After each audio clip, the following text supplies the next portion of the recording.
안녕하세요. 저는 이제 곧 40을 바라보고 있는 주부입니다. 사실 전 많은 분들이 부럽다고 말하는 의사 와이프였어요. 어떤 사람들은 집에서 편하게 아이 보고 살림하는 게 얼마나 좋은 일이냐며 말하기도 하지만 제 속은 그동안 썩어 문드러지고 있었답니다. 제 사연을 여러분들에게 들려드리고자 이렇게 글을 쓰네요. 저와 남편은 대학 시절 만났고 연애를 하다가 임신을 하게 되면서 결혼을 했어요. 부랴부랴 식장을 잡고 결혼식을 올리려고 했는데 남편네 집 시댁은 그야말로 남편 하나만 바라보고 살 정도로 가난한 집이어서 결혼에 도움을 주지 못하셨고 거의 전 비용을 저희 집에서 다 대주셨죠. 남편은 그런 저희 집에 고마워했지만 시댁에서는 오히려 의사 사이 데리고 가려면 이것보다 더 해와야 되는 거 아니냐며 못마땅해 하셨어요. 상견례 자리에서조차 마음에 들지 않는다는 말을 서슴없이 하시는 걸 듣고서는 저희 집에서 이건 아니다 싶어 반대를 했었는데 남편이 정말 몇 날 며칠을 집 앞에 찾아와 빌고 또 빌어 겨우 결혼을 했죠. 처음에는 시댁 식구들이 그런 거지 남편은 그런 사람이 아니라고 생각을 했어요. 정말 다정하고 따뜻한 사람이었어요. 결혼하고 초반만 하더라도 매일 집에 와서 임신에 퉁퉁 부은 제 발을 주물러 주기도 했죠. 당신 집에만 있는 거 힘들지 않아? 친구들이랑 밖에서 맛있는 것도 사 먹고 그래. 내가 계속 옆에 있어줘야 하는데 나도 일 때문에 옆에 있어주지도 못하고. 저번에 배 뭉친다고 하는 건 좀 어때? 물어보니까 막달 다가오면 그럴 수 있다곤 하는데 너무 심하면 바로 병원 가야 된대. 당신 저번에도 병원에서 무리하지 말라고 듣지 않았어? 괜찮아, 여보. 안 그래도 배 자꾸 뭉쳐서 병원에 전화해보니까 아마 막달 다가와서 그럴 수도 있다고 하셨어. 그래도 아직 태동도 좋고 컨디션도 나쁘지 않아서 다행이야. 당신이야말로 병원 일 때문에 매번 이렇게 집에 오는 것도 힘든데 무리하면서 오는 건 아니지? 나는 걱정하지 말고 당신 건강이나 신경 써. 요새 통 쉬지도 못했잖아. 내일 쉬는 날이지? 내일은 밖에 나가지 말고 집에서 잠 좀 푹 자. 어떻게 쉬어. 당신이랑 시간 보내야지. 이제 아이 태어나면 다시 언제 나갈지도 모르는데. 장모님은 언제 오신다고 하셨지? 이번에 오신 김에 오래 계시다 가시라고 해. 매번 나 때문에 금방 집에 가시잖아. 그러실 필요 없으니까 며칠 지내시면서 맛있는 것도 드시고 같이 드라이브도 가고 그래. 난 내가 당신 곁에 못 있으니까 차라리 장모님이 와 계시는 게 더 나을 것 같아. 정말? 그래도 괜찮겠어? 당신 집에 와서 엄마 계속 계시면 불편할 수도 있잖아. 안 그래도 엄마 며칠 계시라고 내가 계속 말하는데도 이서방 불편하다고 가셨거든. 이번에는 좀 며칠 계시라고 해야 되겠다. 고마워, 여보. 결혼 초기에는 남편은 임신한 저를 배려도 해주고 심지어 엄마가 가끔 오셨을 때도 며칠 동안 지내시고 가실 수 있도록 먼저 미리 말을 꺼내주기도 했어요. 시댁 식구들은 저를 마치 집안 기둥을 빼가는 파렴치한으로 생각했지만 남편만큼은 다정하고 따뜻했기 때문에 결혼 생활에 문제가 없을 거라 생각했죠. 그렇지만 살다 보니 남편도 별반 다를 바가 없더라고요. 임신을 했을 때까지만 하더라도 저도 일을 하고 있었고 정신이 없다 보니 경제적인 부분들을 같이 확인하지 못했었거든요. 그런데 나중에 아이가 태어나고 나서 제가 일을 그만두게 되었고 가정주부로서 생활을 하니 생활비를 말하지 않을 수 없었어요. 의사와 결혼을 해서 다들 돈 걱정 없이 살겠다며 부러워했지만 저는 그 돈 구경 한번 해본 적이 없었죠. 오히려 매달 버는 돈은 족족 다 시댁으로 들어갔어요. 아이가 태어나고 나서 자라면서 필요한 돈들이 있다 보니 생활비를 말하면 남편은 항상 돈이 없다는 말만 했거든요. 남편의 월급이 다 어디로 들어가는 것일까 물어보니까 결혼하고 나서도 모두 시모에게 보내지고 있더라고요. 결국 시모께 이제는 제가 월급을 관리하겠다고 했는데 시모는 크게 화를 내셨어요. 네가 그걸 왜 관리를 하겠다고 나서는 거야? 네가 우리 아들 공부하는데 연필 한 자루라도 사줘 본 적 있니? 아니면 의대 보내려고 같이 코피 흘려가면서 밤새워 본 적이 있니? 그런 적 한 번도 없는 네가 무슨 근거로 우리 아들 월급을 관리하겠다는 거니? 내가 말했잖아. 의사 사이 데리고 가려면 김 어깨는 두둑이 챙겨서 와야 하는 거라고. 우리 집 기둥 네가 다 빼먹어 가놓고서는 무슨 월급까지 줘? 어머님, 그래도 저희 이제 부부고 남편 월급은 저희가 관리하는 게 맞는 것 같아요. 이제 남편도 저희 집 가장이잖아요. 아이도 태어났고 이제 들어갈 돈도 많이 있고요. 어머님께서는 저희가 따로 생활비를 드릴게요. 남편 말로는 월급 받으면 다 어머님께 보내드린다고 하는데 앞으로는 그렇게는 못할 것 같아요. 저희가 어머님 생활비 드릴 테니까 너무 섭섭해하지 마세요. 섭섭해? 아니 이건 내 권한인데 내가 무슨 섭섭해? 헛소리 하지 말고 내가 생활비 너한테 보내주면 될 거 아니니? 뭐 얼마나 필요하길래 월급을 달라 말라 이 난리야? 너 그리고 이런 일로 우리 아들 스트레스 주기만 해봐. 안 그래도 변변치 않은 애 들어와서 심란하구먼. 애 낳으니 이제는 됐다고 생각하는 거야 뭐야? 월급은 그대로 내가 관리할 거고 너한테 내가 생활비 보내줄 테니 그걸로 생활하면 되겠네. 한 50만 원이면 되겠니? 네? 50만 원이요? 어머님, 저희 세 식구인데 어떻게 50만 원으로 생활을 해요? 어머님 그러지 마시고 제가 월급 잘 관리할게요. 제가 일을 할 수 있는 상황이면 모를까. 지금 아이도 어리고 제가 일을 하고 있지도 않은데 남편 생활비로만 생활해야 하는 상황인 거 어머님도 아시잖아요. 남편한테 말해봤는데 어머님께 먼저 허락받아야 한다고 해서 말씀드리는 거예요. 그래, 내가 관리하던 거니 내가 쭉 관리해야지. 너한테 얼마를 주건 그건 내 마음 아니니? 네 남편도 그렇게 말하잖아. 나한테 허락받아야 하는 거라고. 걔도 그렇게 말하는 걸 너는 어디다 대고 당당하게 요구질이야? 됐으니까 내가 너 생활비 보태줄 테니까 앞으로 월급 달란 말 꺼내지도 마라. 시모는 지금껏 월급 관리를 자신이 해왔는데 왜 월급 관리를 저희 부부가 해야 하냐며 오히려 화를 내셨어요. 그 와중에 생활비로 50만 원 주겠다고 하셔서 정말 어이가 없었죠. 남편에게 이 사실을 말하니 남편은 난감해하더니 시모와 통화를 하는 듯 했어요. 그러고서는 곧 시모가 100만 원 생활비를 주기로 했다면서 이 정도면 넉넉하지 않냐는 어처구니 없는 소리를 했죠. 그도 그럴 것이 남편은 시모가 준 카드로 자기가 사고 싶은 것, 하고 싶은 것 다 하고 있었고 그러니 자신은 생활비가 50이든 100이든 상관이 없었던 것이었어요. 결국 전 100만 원의 생활비를 받고선 아이와 생활을 꾸려 나갔습니다.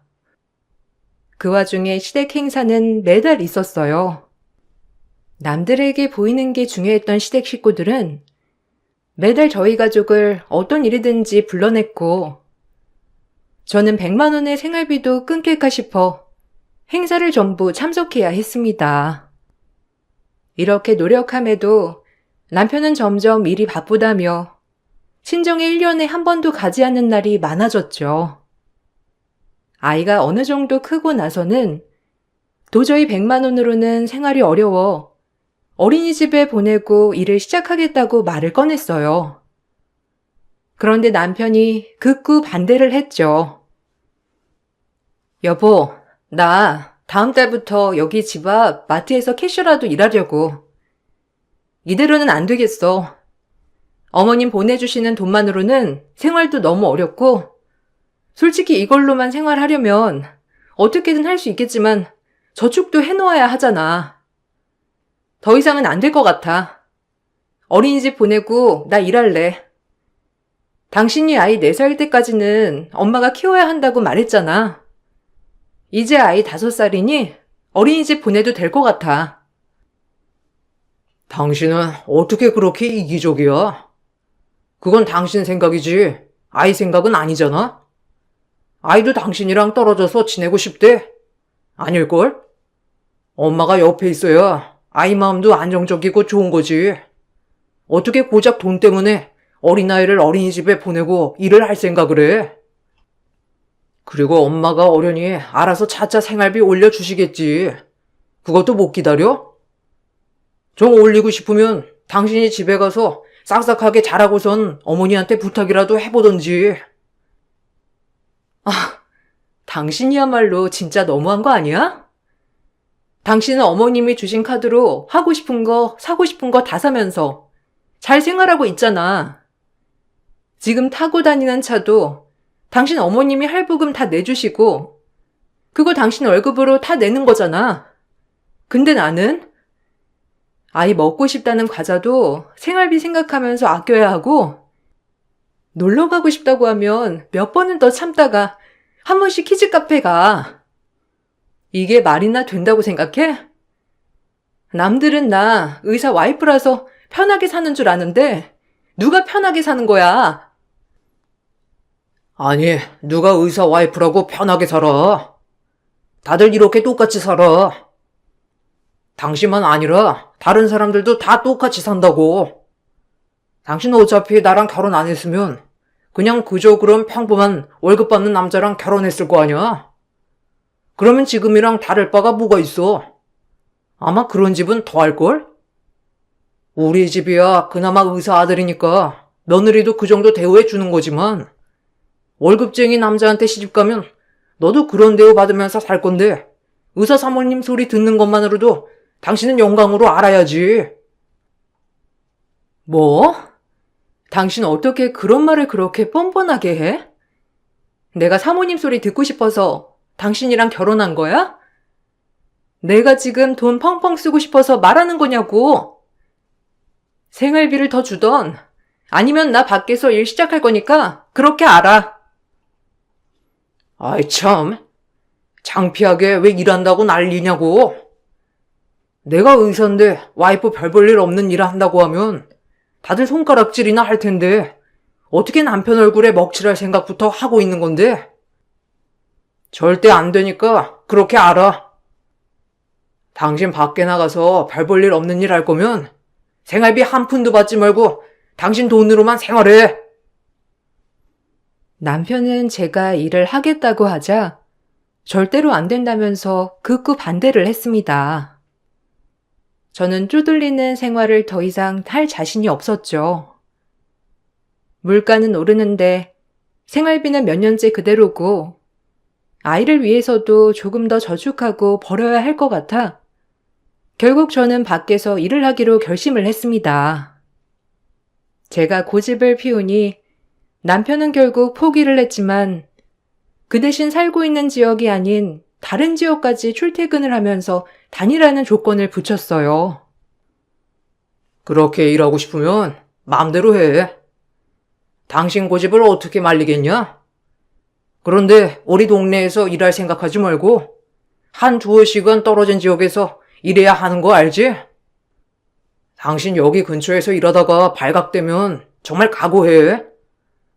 엄마가 아시는 날에는 더 난리 날 테니까 알았어?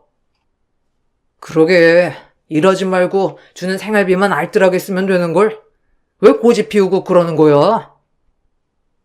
어떻게 여기서 두어 시간 떨어진 지역에서 일하라는 거야? 나보고 거기 집이라도 구해서 살라고 하는 거야? 일 구하는 거야. 뭐 문제가 될 건 없지만 그러면 우리 주말 부부라도 하라고? 여기 집이라도 처분해서 이사라도 가라고 하는 거야, 뭐야? 당신 무슨 말 하는지 하나도 이해 안 돼서 그러는데 나보고 지금 주말 부부를 하자는 거야? 뭔 주말 부부야. 여기서 두세 시간 출퇴근하면서 일하라는 거지.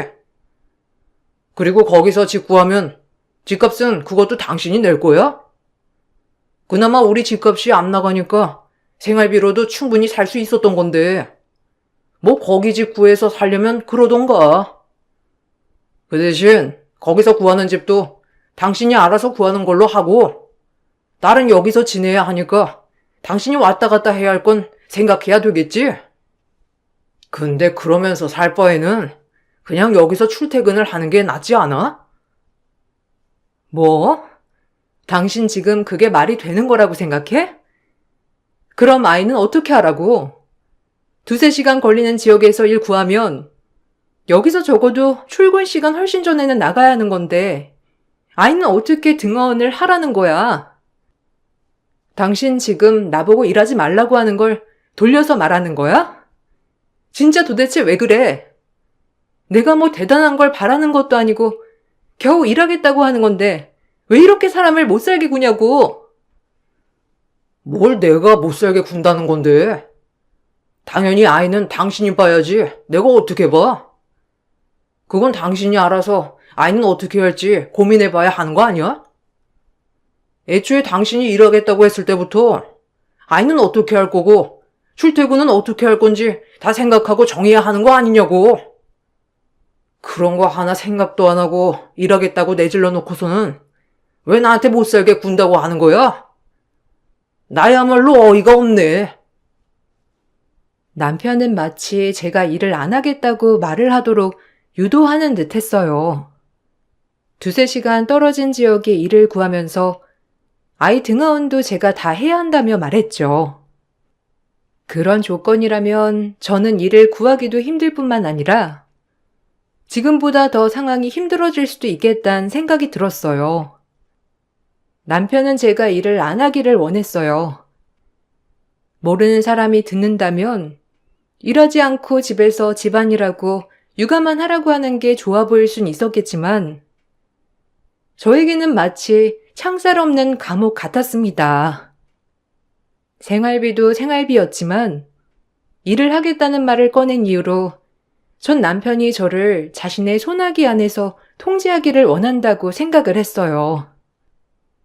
그 뒤 남편은 생활비를 올려주겠다고 말을 하면서 제가 어떻게든 자신의 말대로 듣기를 바랬어요.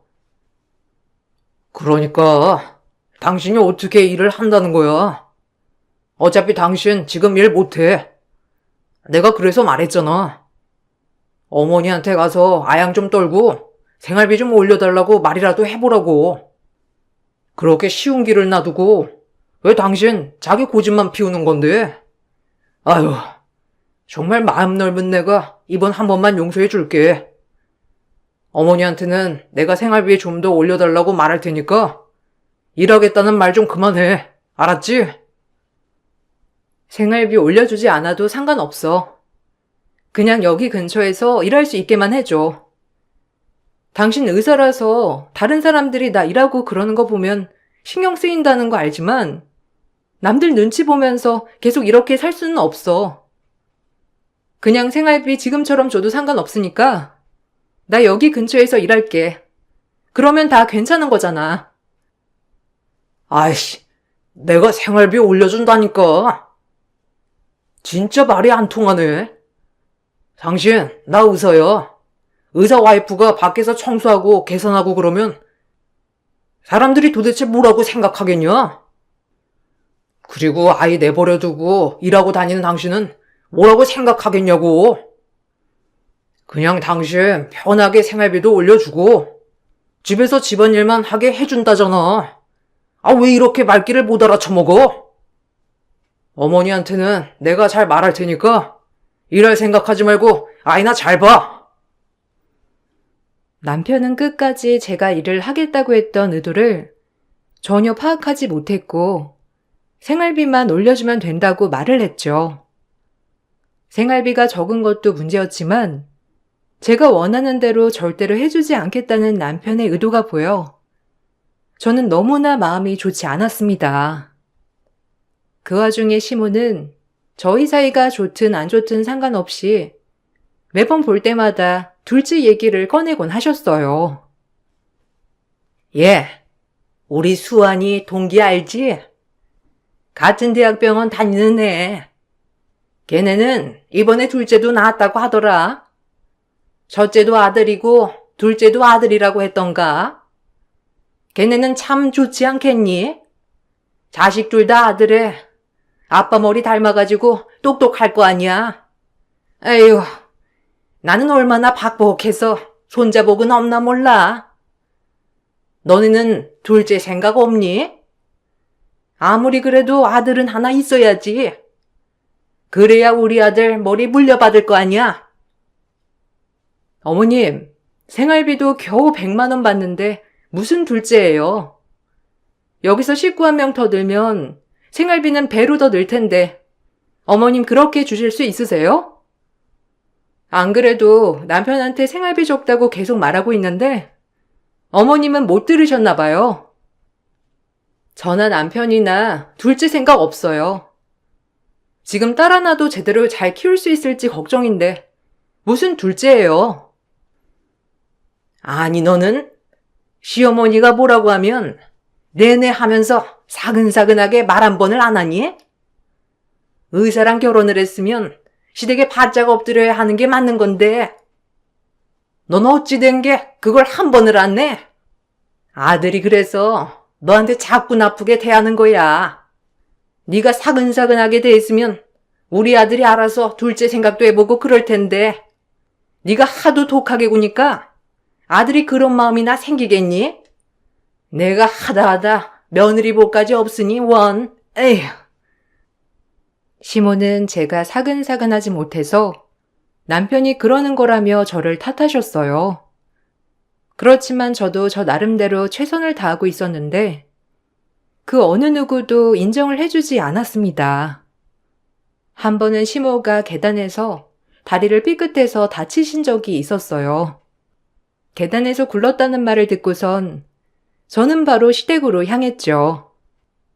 하루 종일 누워서 아파하는 시모 대신에 전 집안 청소와 빨래도 싹 해놓기도 했고 시모가 드실 음식까지 다 차려놓기도 했어요. 처음에 갔을 때부터 움직이시지 못하시겠다며 침대에 계속 누워 계셔서 정말 아프신 줄 알았는데 알고 봤더니 살짝 다리를 삐끗해 방 깁스만 할 정도였지 생활하는 데에는 전혀 지장이 없는 상황이었죠.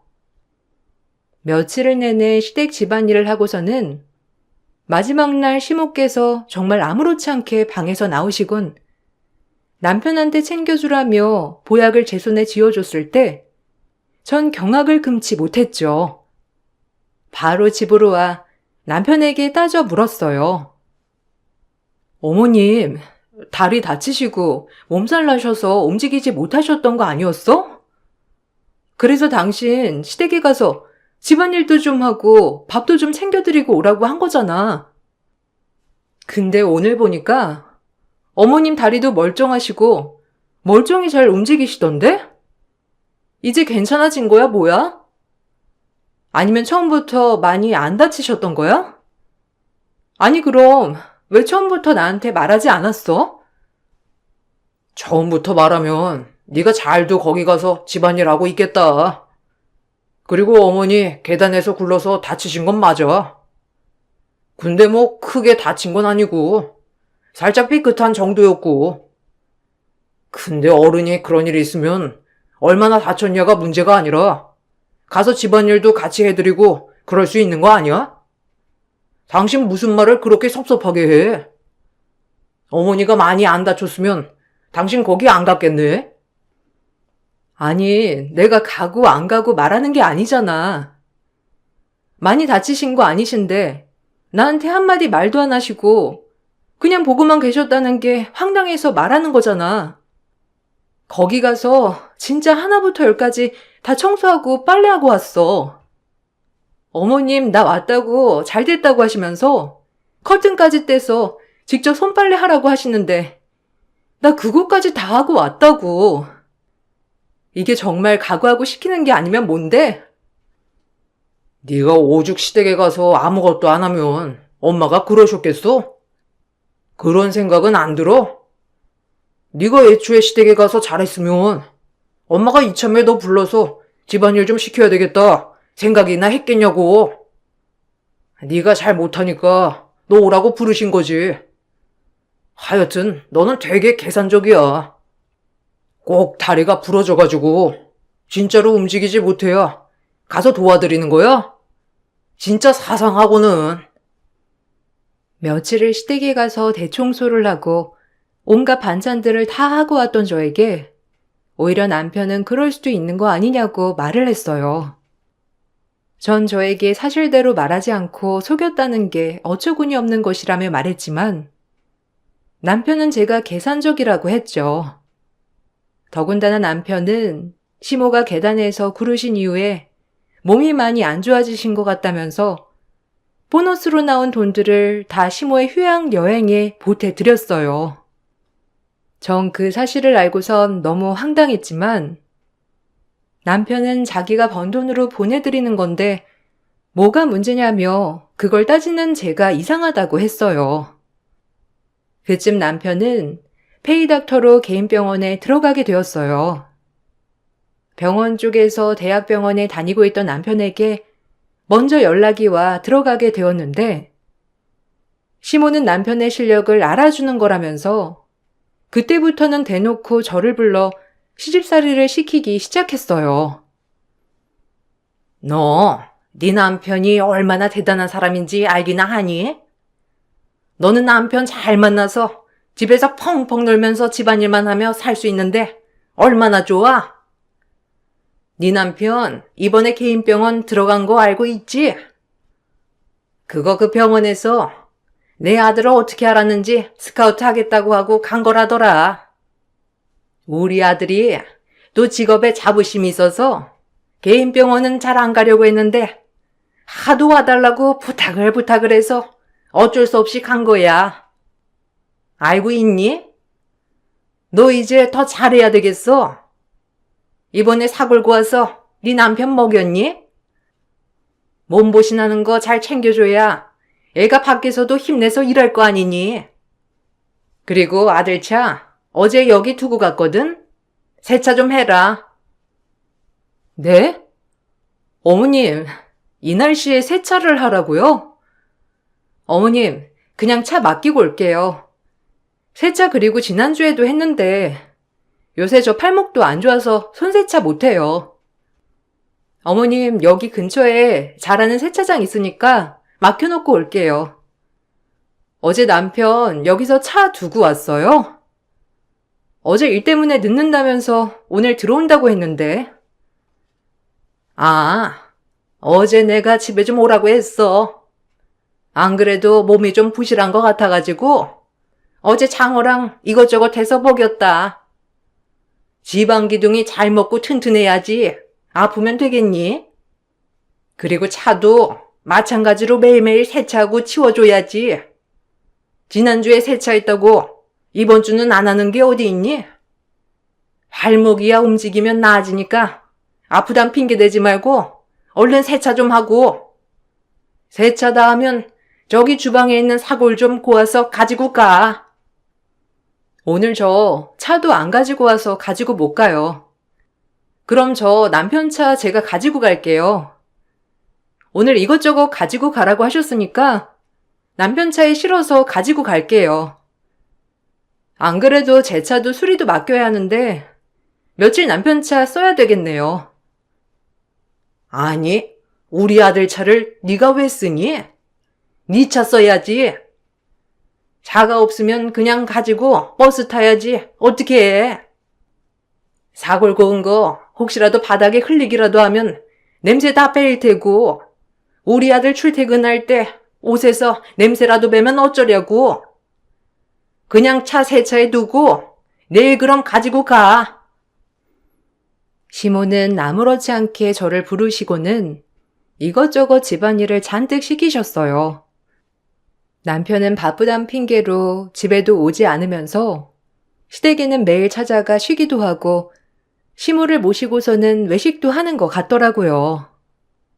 이게 정말 부부일까 가족일까 많은 생각을 하고 있던 찰나에 사건이 벌어진 것입니다. 엄마가 수술을 하시게 된 것이었어요. 전에 있었던 종양이 커져서 제거 수술을 하고 오랫동안 입원을 하시게 된 거죠. 그날 저와 남편은 엄마가 입원하신 곳으로 병문안을 갔어요. 전 너무나 걱정돼서 엄마 얼굴을 보자마자 눈물이 나올 것 같았는데 남편은 아주 냉담한 반응이었습니다. 엄마, 괜찮아? 선생님한테 물어보니까 간단한 수술이래. 생각보다 까다롭지 않은 거고 금방 끝날 거라고 하니까 너무 걱정하지 마. 남편도 어려운 수술은 아니라고 했어. 안 그래도 오면서 걱정 많았는데 주변에서도 엄마처럼 종양 제거한 사람들 꽤 있더라고. 그러니까 너무 걱정하지 말고 얼마나 입원해야 하는 거야? 오래 입원해야 하는 거래? 얼마나 입원해야 될지는 아직 모르겠는데 그래도 적어도 일주일은 넘어야 하지 않을까 싶네. 그나저나 그렇게 입원하면 병원비는 얼마나 나오지? 이서방, 그렇게 입원하고 나면 병원비는 얼마나 나오나? 내가 입원을 해본 적이 많이 없어가지고 말이야. 안 그래도 이서방 오면 이것저것 물어볼 것도 있었는데 마침 잘 왔네. 내가 수술하기 전에 이서방이랑 상의할 것도 있고 말이야. 아휴, 장모님 연세가 이제 적은 편도 아니신데 보험이나 이런 건 안 들어두신 거예요? 일단 얼마가 나오든지 계산하시고 보험 청구하시면 되죠. 혹시 내실 돈이 없으셔가지고 말씀하시는 건 아니시죠? 이거 제가 아는 대부업체 전화번호인데 급하시면 여기 한번 전화해 보세요. 장모님, 모아둔 돈도 없어요? 그래도 나이도 있으신데 지금까지 돈 잘 모아두셨어야죠. 어쨌든 장모님 괜찮으신 것 같으니 전 이만 가보겠습니다. 퇴원하실 때 올게요. 남편은 엄마가 병원비며 이것저것 할 말이 있다고 하자 갑자기 대부업체 명함을 엄마 손에 쥐어주더니 모아둔 돈도 없냐면서 여기에 전화를 해보라고 말을 꺼내고서는 자리를 떠나버렸습니다. 저는 그 모습을 보고 너무나 황당하고 어이가 없었어요. 저보다 더 황당한 얼굴로 쳐다보고 있었던 것은 바로 엄마셨죠. 전 그날 이후 엄마의 수술 간병을 해드리면서 그동안 있었던 일을 다 얘기했습니다. 사실 그동안 엄마가 걱정하실까봐 아무런 말도 꺼내지 못했었는데 남편의 실체를 보고서는 깜짝 놀란 엄마에게 사실을 하나씩 털어놓게 된 거였어요. 엄마가 수술을 잘 마치고 퇴원을 하시던 날, 꼭 남편을 봐야 되겠다며 부탁을 하시길래 전 남편에게 잠깐만이라도 시간을 내달라고 했어요. 귀찮은 얼굴로 병원에 도착한 남편에게 엄마는 명함을 돌려주면서 통쾌하게 말을 했습니다. 자네, 걱정해준 덕분에 내가 건강하게 잘 이겨냈어. 우리 딸이랑 이렇게 오붓하게 보낼 수 있는 시간이 있어서 얼마나 다행이었는지 모르네. 이번에 내가 안 아팠으면 난 평생 우리 딸이 행복하게 잘 살고 있는 줄로만 알았을 거야. 우리 딸 평생 자라면서 힘든 일 한 번 안 하고 살았었는데 난 딸이 이렇게 야여가는 게 아이 키우느라 힘들어서 그런 줄 알았지. 자네 모아둔 돈은 있나? 자네네 동생 병원에서 이제 그만 나가주게. 자네가 다니는 그 병원 내 동생 병원이야. 우리 딸 생각해서 꽂아줬더니만 당장 나가주게. 네? 장모님, 그게 무슨 소리세요? 장모님 동생 병원이라뇨? 아니, 저희 원장님은 성함이 장모님이랑 다르신데? 장모님 뭔가 잘못 알고 계신 거 아니세요? 당신 장모님 괜찮으신 거 맞아? 장모님 지금 이상한 소리 하시잖아. 의사 선생님 좀 불러와야 될 것 같은데. 장모님 괜찮으세요? 저 사위예요. 장모님 아끼시는 이서방이요. 그래, 이서방. 내가 자네 정말 아꼈어. 근데 그 이유가 뭔지 아나? 우리 딸이랑 결혼했기 때문에 아낀 거야. 자네가 잘나서 우리 딸 결혼할 때 집이며 해줬던 거 아니고 우리 딸 시집가서 고생하지 말라고 집이며 다 해줬던 걸세. 그런데 자네 우리 딸 어떤 취급했나? 자네랑 자네 엄마 우리 딸을 그렇게 무시했어? 딸이 아등바등 사는 거 보고서는 자네가 대학병원에서 자리를 잘 못 잡는구나 싶어서 부탁을 했더니만 이따위 대접을 했던 거야? 더 이상 나도 지켜볼 수 없고 자네랑도 이제 끝이니 그렇게 알아. 알고 보니 엄마는 몇 달에 한 번씩 겨우 보는 딸이 볼 때마다 야이어가는 게 남편의 일이 잘 되지 않아서 그런다고 생각하셨던 거였어요. 그도 그럴 것이 병원 쪽으로 연줄이 있었던 엄마는 남편의 평판을 많이 들어 알고 있었고 아마 대학병원에서도 곧 나오게 될 거라는 걸 아시고 계셨었죠. 그걸 걱정하셨던 엄마는 병원 건물을 지어서 투자를 하시던 외삼촌에게 자리를 부탁하셨던 것이었어요. 병원 사장이긴 했지만 병원장은 아니었기 때문에 남편은 전혀 눈치채지 못했던 것이죠. 결국 남편은 병원에서 쫓겨나게 되었습니다. 뒤늦게 사실을 알아챈 남편과 시모는 조아지 엄마 앞에서 잘못했다며 사과를 했죠. 아이고, 정말 죄송합니다. 제가 못나서 이런 일이 벌어진 겁니다. 저도 우리 아들이 귀한 줄만 알고 살아와서 남의 딸 고생한다고는 생각도 못하고 정말 죄송합니다. 사돈께서 이렇게 저희 아들을 신경 써주신 걸 알았다면 제가 더 잘했을 텐데요. 저도 어미 되는 사람이라 내 자식 힘든 것만 생각했습니다. 사돈 한 번만 용서해 주시면 안 될까요? 우리 손녀도 있는데. 장모님, 정말 죄송합니다. 제가 앞으로 다 보상하면서 살게요. 저 이혼 못합니다. 제가 정말 잘못한 건 있지만 그렇다고 해서 이게 이혼을 할 만큼 제가 되는 일인지도 모르겠습니다. 저희 딸도 있고 저도 와이프 없이는 못 삽니다. 정말 죄송합니다. 나한테 미안할 거 없어. 사과를 하려거든 우리 딸한테 해야지. 우리 딸이 지금껏 생활비 100만 원만 받고 생활했다던데 그것도 맞아? 어처구니가 없어서. 당신들은 호의호식하면서 우리 딸은 사과 하나 사려고 해도 손 벌벌 떨면서 고민하며 사야 했다는 게 사실이야? 그렇게 취급해놓고서는 이제와 잘못했다고?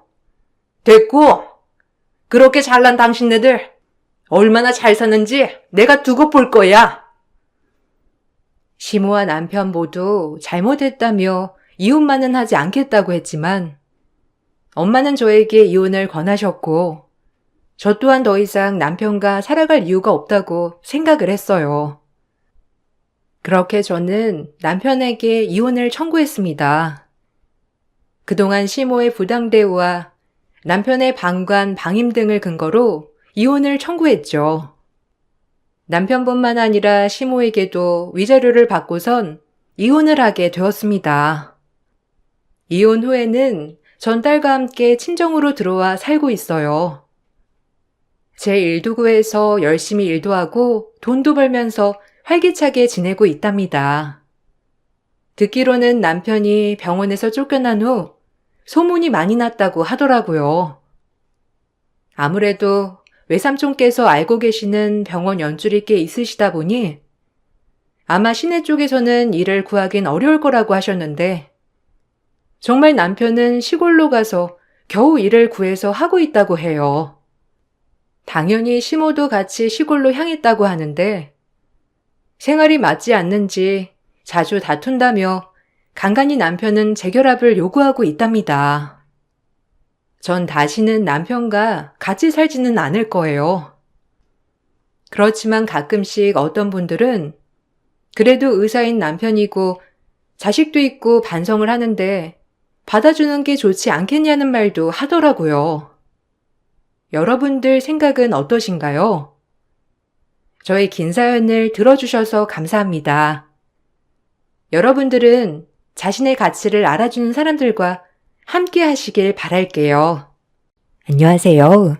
저는 50대 여자입니다. 얼마 전에 제 딸과 약속을 잡은 적이 있었어요. 의대 본과 4학년이라 병원에서 실습을 하고 있는 중이라 저녁에 딸과 밖에서 외식을 하려고 끝나는 시간 맞춰서 병원을 갔던 적이 있었어요. 그런데 그곳에서 전혀 상상하지 못했던 일들이 눈앞에 펼쳐졌습니다. 28년 전에 연을 끊었던 전시모와 마주치게 되는 일이 있었는데 그때 저를 보며 뱉었던 한마디가 전시모에게 엄청난 불행을 안겨주게 되었죠. 그리고 그동안 살면서 잊고 살았던 과거의 일들이 또다시 떠올랐어요. 전시모와 저와의 관계가 시작됐던 28년 전 남편과 이른 나이에 결혼을 했고 젊은 게 재산이라고 없는 형편에 열심히 돈 모으면서 미래를 만들어 나가기 위해 앞만 보며 달렸어요. 그때 당시 남편과 열심히만 하면 행복할 줄 알았는데 그건 저만의 생각이었지 시모는 저에게 상당한 불만을 가지고 있었습니다. 결혼하고 나서 1년의 시간이 지났을 때 시모가 저희 집에 찾아왔어요. 얼굴 표정이 굳어 있었고 저를 무섭게 노려보고 있길래 눈치를 보면서 제가 뭘 잘못한 게 있는지 물어보게 되었습니다.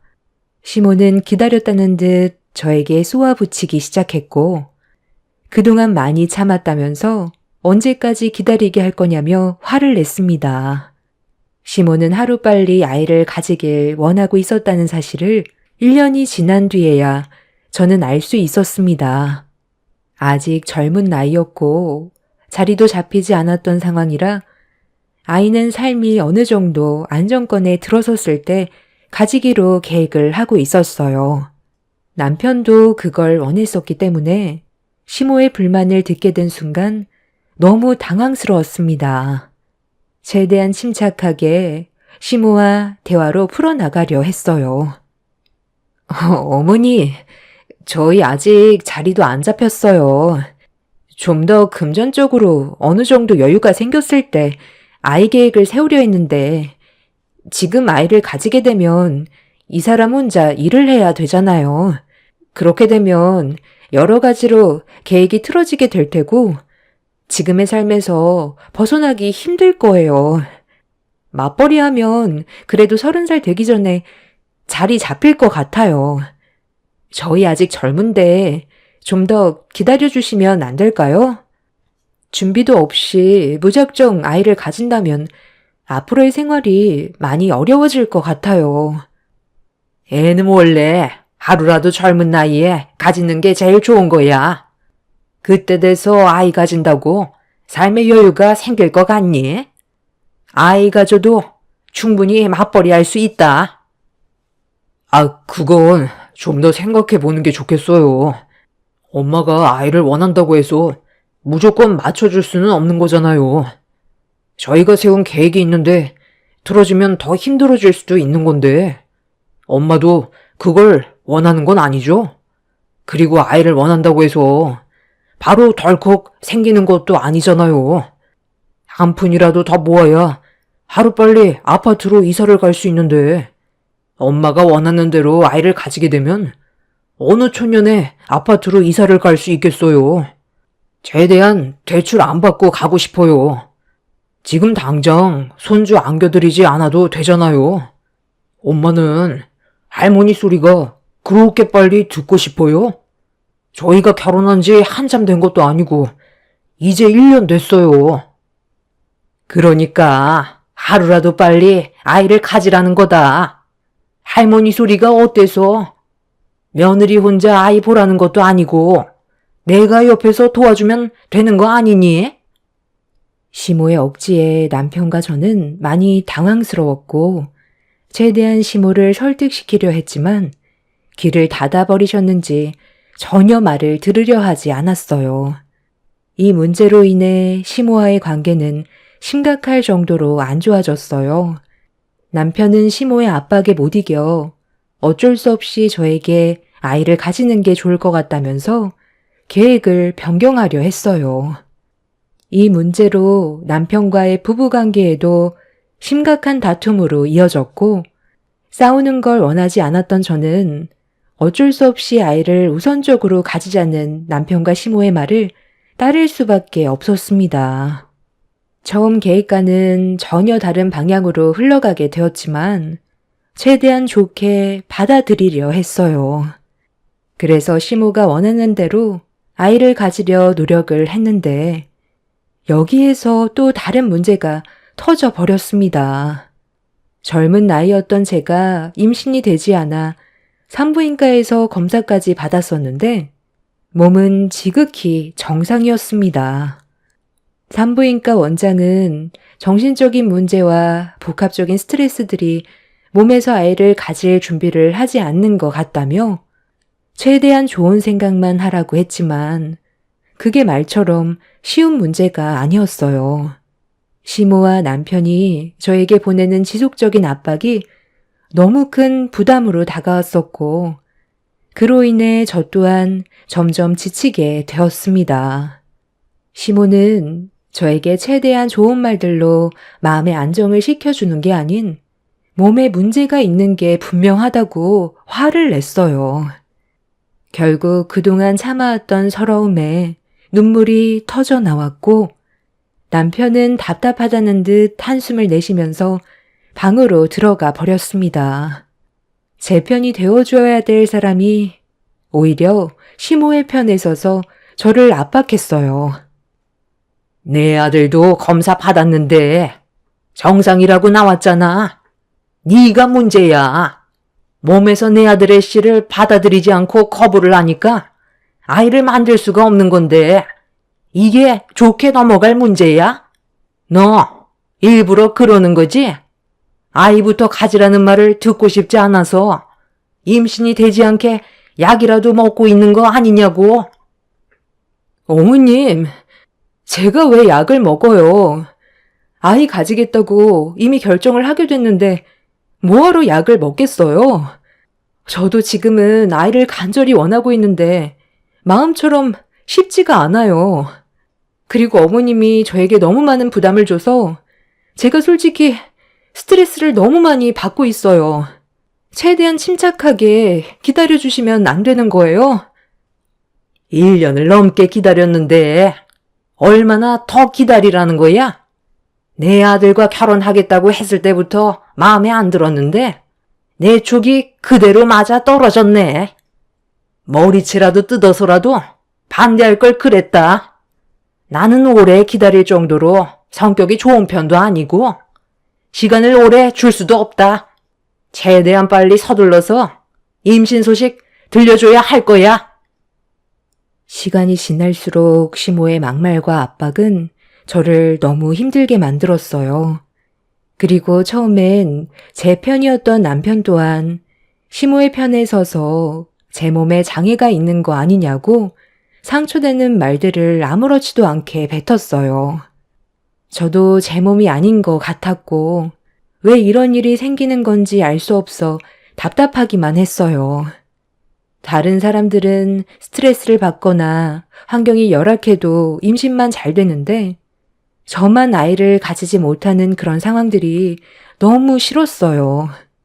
그렇게 몇 달 동안 아이에 대한 소식을 듣지 못한 시모는 결국 분노를 터뜨렸고 이 문제로 인해 남편과도 이혼까지 하게 되었습니다. 퇴근하고 집에 들어와 저녁 식사 준비를 하고 있었는데 시모와 남편이 같이 들어왔어요. 그리고 남편의 손에는 한약 박스가 들려 있었습니다. 시모가 온다는 말을 남편한테 듣지 못했던 저는 좀 당황스러웠지만 최대한 침착하게 행동을 했어요. 저를 죄인 보듯 쳐다보던 시모는 남편의 손에 들려있던 한약 박스를 건네받은 뒤 주방 테이블에 올렸습니다. 그리고 한약 한 차를 꺼내들어 가위로 뜯더니 바로 들이키라며 제 얼굴을 향해 내밀었어요. 조심스럽게 어떤 한약인지 물어봤는데 시모의 한마디에 경악을 하게 된 저는 거절을 할 수밖에 없었습니다. 그냥 모르고 먹는 게 좋을 텐데 굳이 알고 싶다면 얘기해 주마. 내가 지금 너한테 주는 이 한약은 몸에도 엄청 좋지만 아이를 가질 계획이 있는 사람들이 먹으면 바로 임신이 된다고 하더라. 예약해 놓으면 한참 뒤에나 받을 수 있을 만큼 대기자들도 엄청 많아서 이거 한 달치 구하는데도 꽤 오래 기다렸다. 여기에 몸에 좋은 한약은 기본으로 들어가 있고 거기에 더해 뱀, 흑염소, 가물치, 잉어, 군뱅이, 녹용 등등 그냥 네가 알고 있는 몸보신 된다는 것들은 죄에다 때려 넣었다고 생각하면 된다. 그 반응은 뭐니? 너는 아이를 가지고 싶은 마음이 간절하지 않은 거야? 원래 몸에 좋은 약일수록 냄새는 고약한 법이야. 우리 엄마가 먼 곳까지 가서 힘들게 지어온 한약이라잖아. 뭘 머뭇거려? 그냥 코 막고 입에 쳐넣으면 되는 거지. 네가 하는 행동을 보면 일부러 그러는 것 같아. 아이 가지고 싶지도 않은데 압박 때문에 어쩔 수 없이 억지로 하려는 것 같다고. 그러니까 몸에서 아이를 거부하는 거 아니겠어? 당장 입에 털어 넣으라고. 시모가 한약을 뜯었을 때 그 냄새가 너무 역해서 건네준 한약을 입에 넣기가 너무 힘이 들었어요. 갑자기 찾아와서 앞뒤 가리지 않고 무조건 먹으라는 말을 하는데 왜 이렇게까지 하면서 아이를 가져야 하나 싶더라고요. 용기를 내서 입에 털어 넣으려는데 역한 냄새에 속이 울렁거려 결국 싱크대에 오바이트를 하게 되었고 한쪽 손에 들고 있던 한약이 바닥으로 떨어져 버렸습니다. 시모는 쏟아져 버린 한약을 보곤 경악하더니 온몸을 부들부들 떨 정도로 분노를 가라앉히지 못했어요. 그리고 화를 억누르지 못한 시모는 남편한테 도와달라면서 저를 꼼짝하지 못하게 몸을 붙잡았고 제 앞에서 한약 한 채를 가위로 뜯더니 강제로 제 입에다 한약을 밀어 넣었습니다. 시모는 거기에서 끝내지 않고 연달아 한약을 뜯어서 제 입에 털어 넣었어요. 발버둥 치면서 온몸에 범벅이 되어버린 한약과 시모와 남편의 충격적인 행동에 정말 이건 아닌 것 같아 저를 붙잡았던 남편을 향해 거침없이 손을 올려 버렸습니다. 시모는 잘한 것도 없는데 자기 아들 얼굴에 손을 올렸다고 제 머리채를 잡아 좌우로 강하게 흔들었어요. 저도 결혼 생활하는 동안 시모에게 참아왔던 불만들이 터져 나오게 되자 정신 나간 여자처럼 난리를 쳤고 시모도 역한 한약 한번 먹어보라며 한약을 뜯어 시모의 입에 밀어 넣어버렸습니다. 본인도 고약한 맛에 경악을 했는지 싱크대를 붙잡고 오바이트를 하기 시작했어요. 사람이 먹을 수 없을 정도의 맛을 강제로 먹으라고 하는 건 고문이나 다름없었습니다. 결국 그날 아수라장이 되어버린 이후 서로가 받은 상처에 더는 함께 살고 싶은 마음도 들지 않아 이혼을 결정하게 되었습니다. 제가 상상했던 결혼 생활과는 전혀 다른 현실에 뒤도 안 돌아보고 이혼 서류에 도장을 찍었어요. 그렇게 제 인생의 첫 결혼 생활은 최악이었고 2번 다시 마주치고 싶지도 않았어요. 전 남편과 이혼을 하고 나서 몇 년 뒤 제 인생에 또 다른 인연이 찾아왔고 전 남편과는 전혀 반대되는 성격을 가진 사람이었어요. 과거에 아픔이 있었기에 2번의 실패는 하고 싶지 않았고 상당히 조심스러웠었는데 저에게 보여준 변함없는 모습에 행복해지고 싶었어요. 그렇게 시작된 또 다른 삶은 불행이 아닌 행복이었고 그렇게 사랑하는 사람과 이쁜 딸 하나 낳아 열심히 살다 보니 어느덧 50대로 접어들게 되었네요. 아이를 가지기 위해서는 심적 안정이 얼마나 많은 영향을 끼치는지 알 수 있었던 건 전시모와 전 남편이 저에게 준 압박의 부담이 얼마나 컸으면 몸에서 아이를 거부하는 상황까지 생겼었지만 지금의 남편과 만나 결혼을 하고 살아오는 동안 심적으로 안정된 삶을 살아와서 그런지 계획에도 없었던 아이까지 생기는 축복이 오게 되었죠. 그때 알 수 있었던 건 어떠한 환경에 놓이더라도 상대가 누구냐에 따라 자신이 느끼는 감정이 얼마나 크게 바뀌는지 온몸으로 경험할 수가 있었습니다. 그렇게 과거의 아픔을 현재 남편 덕분에 잊고 살아갈 수가 있었어요. 그리고 애지중지 키운 제 딸은 어느새 의사가 되기 위한 절차를 밟아나가고 있었습니다.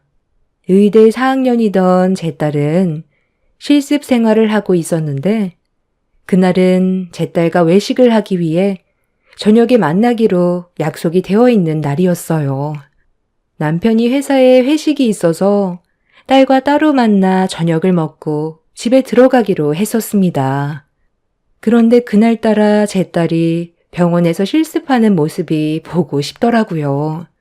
그래서 마감 시간이 거의 다 되어갈 때쯤 딸에게 허락을 받고 병원 안으로 들어갔어요. 아이를 좋아하던 딸은 소아과 병동에서 일을 하고 있었는데 제가 왔는지도 모르고 정신없이 움직이고 있길래 딸을 부르려고 손짓을 하려는 순간 누군가가 뒤에서 저를 불렀어요. 그 목소리에 생각 없이 고개를 돌렸는데 저와 눈이 마주친 그 사람의 얼굴을 보자마자 온몸이 굳어버렸습니다. 평생 기억하고 싶지 않았던 전시모가 저를 부른 거였어요. 경직이 된 몸으로 아무 말 없이 전시모를 바라보고 있는데 양쪽 품에 쌍둥이 아이를 데리고 있더라고요. 초등학생 정도 되어 보이는 아이들이었는데 저를 빤히 쳐다보고 있던 전시모는 인상을 팍 쓰면서 예전과는 변함없는 신경질적인 모습으로 말을 붙여왔어요. 이게 몇 년 만이냐? 나도 많이 늙었지만 너도 얼굴에 주름이 자글자글 해졌구나. 그런데 애도 못 낳는 게 소아과 병동엔 왜 온 거냐? 여기가 어딘 줄 알아? 내 며느리가 일하는 병원이다. 살다 보니 별일 다 있네. 이런 곳에서 너를 만나게 될 거라곤 정말 상상조차 하지 못했었는데 이런 거 보면 세상 참 좁단 말이야. 그러게요. 이런 곳에서 당신을 만나게 될 줄 누가 알았겠어요. 의사 며느리의 쌍둥이 아들 손주까지 보셔서 기분 좋으세요? 그런데 당신이 말한 그 의사 며느리는 뭐가 부족해서 당신 집안 며느리로 들어갔대요? 과거에 어떤 사람이었는지 전혀 알지 못하고 결혼했나 봐요. 두 모자가 어떤 사람들인지 알게 되면 집안이 한바탕 난리가 날 텐데 이왕 온 거 어떤 며느리인지 얼굴 한번 보고 가는 것도 나쁘지 않을 것 같네요. 당신들이 나한테 어떻게 했는지 전부 다 말해줘도 괜찮은 거죠? 그동안 살면서 이런 상황 상상 안 해본 건 아닌데 막상 현실로 다가오니까 기분 참 묘하네요. 제가 당했던 만큼 돌려받아야 하지 않겠어요? 너까지 게 나를 건들 수 있을 거라 생각하니?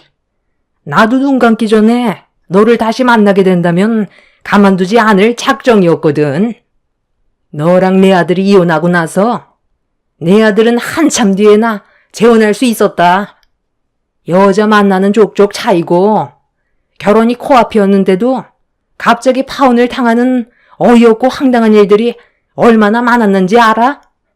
이게 다 첫 단추를 잘못 끼워서 그러는 건데 내가 널 가만두고 싶겠니? 여긴 왜 왔냐고 물어보잖아.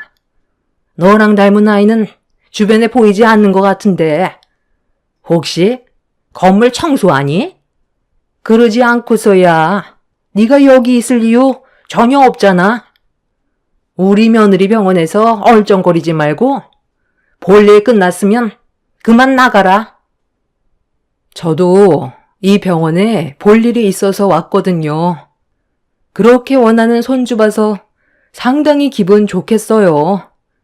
의사 며느리 뒀으면 집안이 꽤 성공했나 봐요. 아니면 며느리라는 사람이 눈이 삔 건가? 어떻게 이런 집안과 한 식구가 될 수 있는지 정말 신기하네요. 아마 그 며느리도 의사이긴 하지만 제정신은 아닐 것 같네요. 뭐라고? 지금 말이면 단 줄 알아? 내가 지금 우리 손주들 있어서 참고 있는데 말 조심해라. 여긴 우리 며느리가 일하는 병원이라고. 엄마, 왔어요? 그런데 무슨 일 있어요? 갑자기 밖이 시끄럽길래 놀라서 나와봤어요. 저분이랑 아는 사이예요?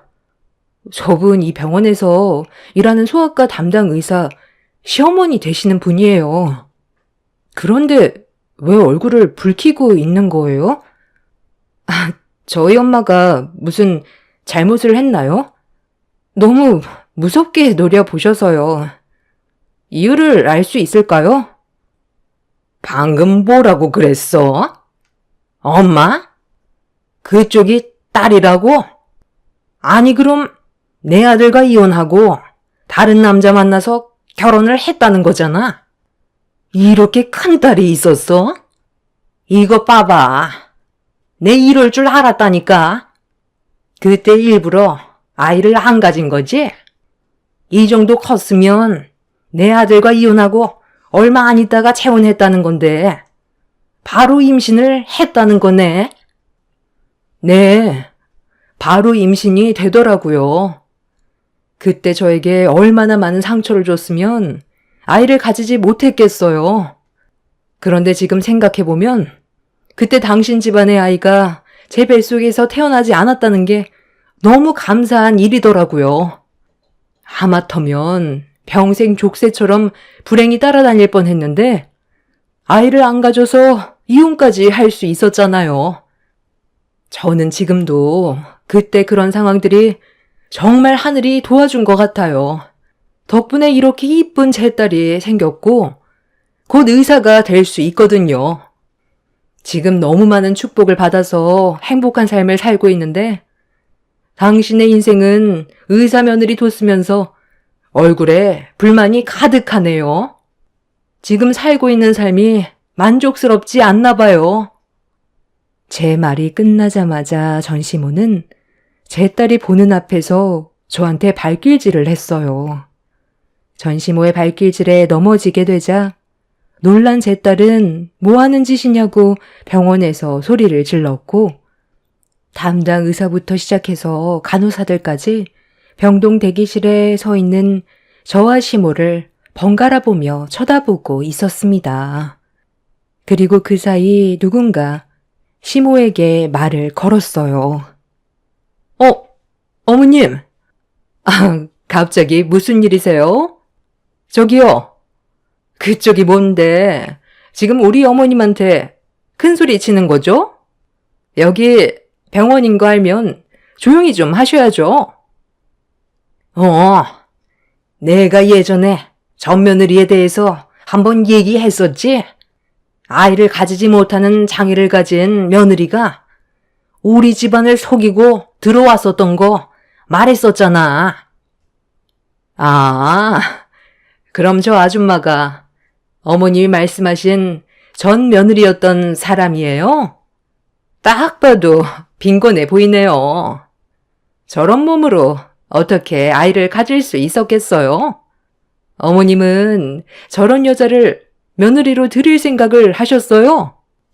그래도 천만다행인 건 그때 아이를 가졌어도 문제가 됐었겠어요.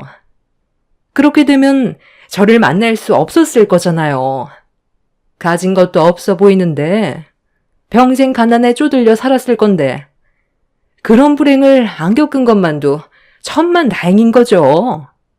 어머님은 의사 며느리 두셨잖아요. 그냥 상대 마세요, 어머님. 일과 윤 교수님?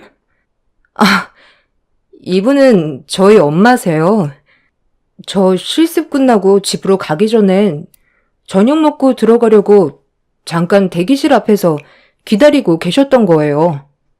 그리고 저희 엄마에 대해 무슨 말을 들었는지 모르겠지만 방금 한 말은 좀 심한 것 같은데요? 누구 때문에 저희 엄마가 상처를 받았는데요? 그래서 지금 나한테 큰 소리 친 거야? 본과 실습생 주제에 감히 교수인 나한테 목소리를 높여? 너 레지던트 생활 종치고 싶니? 아주 두 모녀가 쌍으로 정신이 나갔구만. 제 딸이 틀린 말 한 건 아닌 것 같은데요. 어떤 며느리를 들였는지 더는 안 봐도 될 것 같네. 그 나물에 그 밥이라고. 어떤 집안인지 안 봐도 훤히 보이네. 저는 더 이상 대화할 가치도 없을 것 같아 딸을 데리고 밖으로 나가려 했어요. 그런데 교수인 여자가 뒤에서 제 머리채를 잡아 강하게 끌어당겼습니다. 뒤이어 전시모 또한 과거에 풀지 못한 감정들을 폭발시켰고 제가 당하고 있자 옆에서 말리던 딸은 교수와 전시모를 강하게 밀쳤어요. 그리고 화가 잔뜩 올라온 얼굴로 전시모에게 삿대질을 하면서 의사 며느리인 여자가 얼마나 인간 쓰레기인지 저도 모르고 있었던 일들에 대해 전부 털어놓았습니다. 어차피 남의 가정사라 들어도 못 들은 척 지나간 적이 많았었는데 당신들이 지금 하는 짓들을 보니까 그렇게까지 안 해줘도 된다는 걸 확실하게 알았네요. 지금 당신 옆에 끼고 있었던 저 손주들이 누구 아이인지 알고는 있어요? 한 번에 쌍둥이를 낳았다는 거에 기뻐서 그 뒤가 어떤 배경이 있는지 전혀 보이지가 않죠? 저 쌍둥이 손주들이 친손주 같으세요? 부정하고 싶겠지만 진실은 언젠가 밝혀지게 되어 있거든요. 친자 검사는 단 한 번도 안 해봤죠? 의사인 며느리가 다른 남자의 아이를 가졌다는 걸 생각해 본 적은 없었을 테니 당연히 친자라고 생각했었겠죠. 그런데 이거 어쩌죠? 당신 옆에 끼고 있는 그 손주들 피 한 방울 안 섞인 남의 자식인데 당신 앞에서만 착한 척하는 며느리지 당신 집안들 몰래 강적으로 유흥에 미쳐있는 사람이라고요. 며칠 전에도 저희 실습생 동기들과 같이 밖에서 술 한잔하고 있었는데 옆에 끼고 있던 남자가 그쪽 아드님이 아닌 다른 사람이던데요. 이미 저희 동기들 사이에선 벌써 소문이 자자해요. 증거물들을 흘리고 다닐 정도로 이 남자 저 남자 막 만나고 다니는 교수라고 유명한데 그거 모르고 있었죠? 제 핸드폰에 찍혀있는 사진에도 매번 바뀌는 남자들의 모습이 전부 담겨 있어요. 제가 저번에 제일 마지막에 병원 정리하고 나가려는데 그때 화장실에서 무슨 말을 들었는지 알아요? 쌍둥이 아이들이 누구 아이인지 확실치 않아서 그쪽 아드님의 유전자와 검사를 해봤는데 불일치로 나왔다면서 누가 친아빠인지 찾아야 할지 아니면 그냥 이대로 살아야 할지 고민 중이라고 누군가와 통화를 진지하게 하던데 이런 사실 전혀 모르고 있었죠? 그날 걱정하면서 병원 밖으로 나갈 때도 다른 남자 차에 올라타는 거 제 두 눈으로 똑똑히 봤거든요. 제 딸이 충격적인 말을 꺼내자마자 전시모의 며느리는 입담을 나며 제 딸의 뺨에 손을 올렸어요. 저도 살면서 단 한 번도 딸의 얼굴에 손을 댄 적이 없었는데 잘못도 없는 제 딸이 뺨을 맞게 되자 저는 눈이 돌아버려 그 여자의 얼굴을 사정없이 올려 붙였어요. 그리고 옆에 있던 다른 실습생들 또한 제 딸의 편에 서서 전시모의 의사 며느리가 얼마나 인생을 막 살았는지에 대해 증거물을 전부 보여줬고 품에 안고 병원으로 들어왔던 쌍둥이 손주들이 자기 친손주가 아니라는 사실과 전 남편 몰래 바람을 피우고 있었다는 걸 알게 되자 그 자리에 털썩 주저앉았습니다.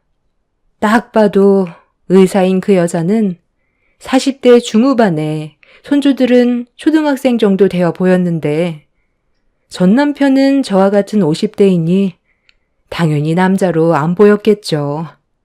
의사 타이틀을 가지고 있으니 얼마나 많은 남자들이 달라붙었겠어요. 그걸 마다하지 않고 전부 받아들였다가 이런 일이 생기게 된 거였고 이 사실을 전 남편 또한 전혀 모르고 있는 듯 보였습니다. 그런데 전시모가 갑자기 저와 단둘이 할 말이 있다면서 비상계단으로 끌고 갔어요. 저는 전시모의 팔을 뿌리치면서 뭐하는 짓이냐고 소리를 지르자 제 앞에서 무릎을 꿇었습니다. 그래, 너니까 그냥 솔직하게 말하마. 내 손주들 피 한 방울 안 섞였다는 거 나는 이미 알고 있었다. 나도 얼마 전에 안 사실이라 지금 속이 말이 아니야. 그런데도 지금까지 모른 척하면서 살아왔었어. 왜 그랬는지 알아? 내 아들이 또다시 상처받는 걸 원하지 않았기 때문이야. 나도 마음 같아선 저 며느리 머리채 쥐어뜯고 싶었는데 내 아들이 쌍둥이 손주들을 보고 얼마나 행복해하는지 모른다. 벌써 10년 넘게 키웠는데 지금 친자가 아니었다는 걸 알게 된다면 내 아들은 정상적인 삶으로 다시는 돌아가지 못할 거야. 지금 사업도 정말 잘 되고 있는데 이 사실을 알게 된다면 모든 게 무너져 내리게 될 거라고. 이렇게 부탁할게. 과거의 일들부터 해서 좀 전에 너한테 했던 짓들 전부 사과하마. 우리 며느리가 손 올린 것부터 해서 금전적인 보상 다 해줄 테니까 너만 입 다물면 아무 일 없을 거다. 제발 그렇게 해줄 수 있는 거지? 그러니까 처음부터 그냥 알아도 모른 척 지나갔으면 되는 일이었는데 괜히 저희 가족을 건드려서 왜 일을 이렇게 크게 만들어요? 그쪽 집안이 어떻게 되든 저는 상관없잖아요? 제가 지금 가장 화가 나는 건 내 딸에게도 상처를 줬다는 거예요. 내 딸이 받은 상처와 내가 그동안 받았던 상처 무릎 꿇고 빌면서 애원을 해도 받아줄 수 없을 것 같네요. 금전적인 보상이면 뭐든 다 해결이 되는 줄 아나 본데 나는 당신들 집안 전체가 무너지는 걸 내 두 눈으로 똑똑히 봐야 그동안 받았던 상처들이 쓸려 내려갈 것 같거든요. 그리고 잘못된 건 당연히 바로잡아야 하지 않겠어요? 이거 놓으세요. 제 발목 잡고 애원해도 소용없다니까요. 저는 눈 감아달라고 사정하며 애원하는 전시모를 뿌리친 뒤 제 딸을 데리고 병원을 빠져나왔어요. 그리고 그날 이후 제 딸의 동기들이 가지고 있던 증거물들을 한꺼번에 지압해 전 남편이 일하는 곳을 알아내서 등기로 붙이기 위해 준비를 해놓은 상태입니다. 보내기만 하면 끝인데 며칠 전에 전시모가 제 딸에게 연락해 저와 만나게 해달라고 사정을 했어요. 한 번만 눈 감아달라며 폭풍 같은 눈물을 쏟아내었습니다. 저희 집에까지 찾아와 손이 발이 되도록 빌었습니다. 그리고 입막음용으로 돈 봉투까지 내밀었네요. 그 안에는 합의금으로 2억이 들어 있었지만 저희가 받은 상처 법적으로 처벌하겠다고 다시 돌려보냈어요. 저를 건드리는 것도 용납할 수 없지만 제 딸을 건드린 건 절대로 용서할 수가 없습니다. 저는 내일 전 남편의 회사에 그 교수라는 여자가 바람을 핀 거와 쌍둥이 아이들이 친자가 아니라는 사실을 알려주려고요. 제가 한 선택이 옳았으면 좋겠어요. 손에 쥐고 있는 이 등기를 보내는 게 맞는 거겠죠? 여러분들께서는 제가 어떤 선택을 하는 게 옳다고 판단하시나요? 병원에서 저희가 당한 부분에 대해서만 고소를 하면 된다고 생각하시나요? 저와 남이 된 사람들인데 그런 개인적인 일들까지 제 손을 더럽히는 게 맞는 걸까요? 등기를 보내기 전에 마지막으로 여러분들의 의견을 듣고 싶어 사연을 신청했습니다. 이 선택이 저희 가족에게 불행을 안겨준다면 당연히 보내면 안 되겠죠. 마지막으로 진지하게 고민한 뒤 결정을 하려 합니다. 여러분들의 답변 기다리겠습니다. 감사합니다. 안녕하세요. 저는 9살 된 딸과 함께 열심히 살아가고 있는 41살 여자입니다. 아무리 생각해봐도 이건 진짜 아닌 듯 싶어서 이렇게 사연을 신청하게 되었는데요. 여러분들께선 어떻게 판단하실지 정말 궁금하네요. 사건의 시작은 저희 엄마의 건강 상태가 많이 안 좋아지시면서 더 이상 제 딸을 돌봐주실 수 있는 상황이 되지 못해 다른 방법을 찾아야만 했어요. 그래서 아이도 돌봐주고 교육도 시켜줄 수 있는 학원을 하나 알아보게 되었고 딸도 새로운 환경에 생각보다 잘 적응해 주었어요. 고맙기도 하면서도 미안한 마음이 계속해서 들었지만 저희 가정 형편이 좋은 건 아니라서 맞벌이를 해야만 어느 정도 삶의 여유를 찾을 수 있었습니다. 그리고 딸이 원하는 건 뭐든지 해주고 싶은 마음에 더 열심히 돈을 벌고 싶은 마음도 있었죠. 그런데 갑자기 찾아온 돌발 상황이 저를 당황스럽게 만들었어요. 어느 순간부터 제 딸이 말을 하지 않더라고요. 뭐라고? 유나가 갑자기 말을 안 한다니. 그게 무슨 말이야? 진정하고 천천히 설명 좀 해봐. 오늘 갑자기 그랬어? 어제는 괜찮았는데 오늘 퇴근하고 유나를 데리러 갔는데 학원 선생님이 오늘 하루 종일 말 한마디 하지 않았다는 거야. 그래서 어디 아프냐고 물어봐도 대답을 하지 않길래 미리 전화를 주려고 했었는데 워낙 정신없이 애들을 돌봐야 하는 입장이라 전화 준다는 걸 깜빡했다는 거야. 그런데 유나가 내가 물어보는 질문에도 전혀 답을 하지 않고 있어. 당신도 그렇고 나도 이런 모습은 처음이라 지금 너무 당황스러운데 병원에 가서 진단을 받아봐야 하는 건가? 일단 일시적인 현상일지도 모르니 오늘까지만 기다려보자. 내가 지금 하는 일만 끝내놓고 바로 집으로 들어갈게. 남편은 프리랜서로 일을 하고 있어서 돌발 상황이 생기면 시간을 쉽게 조절할 수 있었어요. 그래서 퇴근하고 들어온 남편이 유나를 살펴봤고 말을 하지 않는 모습에 많이 당황한 듯 몇 번이나 재차 질문을 던졌지만 유나의 입은 열리지 않았습니다. 그날 하루 종일 딸의 목소리를 듣지 못해 결국 마음을 단단히 붙잡고 있을 수 없던 저는 눈물을 흘리고 말았네요. 남편이 다음날 병원을 데리고 가보겠다며 걱정하지 말라고 얘기했지만 괜히 저 때문에 딸이 비정상적인 행동을 보이는 것 같아 마음이 좋지 않았어요. 그렇게 다음날 아침 일찍 남편이 유나를 데리고 병원을 찾았는데 특이점은 발견하지 못했다며 선택적 한묵증인 것 같다고 특정한 상황에서 받은 충격으로 인해 말을 하지 않는 거라는 진단 결과를 알려주셨네요. 최소한 한 달 이상 지속될지도 모른다는 말에 하늘이 무너지는 줄 알았어요. 그런데 심각하면 그 이상도 생각해야 한다며 절망적인 설명을 해주셨습니다. 전부 다 제 잘못 같았어요. 그래서 하던 일을 그만두고 제 딸 옆에 있어주기로 결심을 했었죠. 일을 그만두겠다고?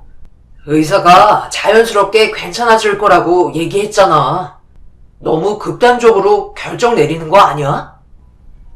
당신은 유나가 저렇게 됐는데 지금 그런 말이 나와? 일과 돈이 우선이야? 아니면 유나가 하루라도 빨리 정상으로 돌아오는 게 우선이야. 아빠가 돼가지고 그런 한심한 말을 할 수가 있어? 이번 주 안으로 회사의 사정을 말한 뒤 잠시 일을 쉴 테지만 만약 기간이 오래 걸리면 퇴사까지 생각할 거야. 나 혼자 때문에 회사 직원들한테까지 피해줄 수 없어. 당신은 당연히 이해해줘야 되는 거고 그렇게 하는 게 모두를 위한 길이라고 생각해. 당연히 지출할 곳이 많아 걱정되겠지만 그건 당신의 능력으로도 충분히 갚아나갈 수 있는 거잖아. 시간이야 당연히 오래 걸리겠지만 그렇다고 유나를 보고도 모른 척 한다는 건 부모로서 해선 안 될 행동이잖아. 당신도 하루빨리 유나가 좋아지길 바라고 있는 거 아니야? 당연하지. 그래도 이건 아닌 것 같아. 분명 다른 방법도 있을 테니까 조금만 시간을 두고 생각해보자. 남편은 제가 잠시 일을 쉬겠다는 걸 받아주려 하지 않았어요. 혼자서 버는 금액은 버겁다고 생각하고 있는 것 같았어요. 결국 남편은 다음 날에도 무조건 제가 밖에서 일을 해야 한다는 의견을 강하게 내세우며 다른 방법을 제시했고 저도 알아본 결과 나쁘다고 생각하진 않았지만 그래도 가족도 아닌 남이 저희 집에 들어와서 생활한다는 게 기분이 좋지 않았어요. 그래서 생각 좀 해보겠다며 좀 더 고민할 시간이 필요하게 되었죠.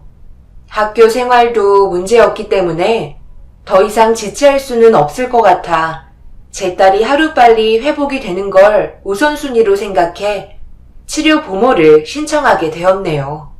아동복지시설에서 어린이를 돌봐주며 공부도 가르쳐주는 선생님이셨기 때문에 저보다 전문적인 분이시라 그래도 도움이 될 거라 생각했었어요.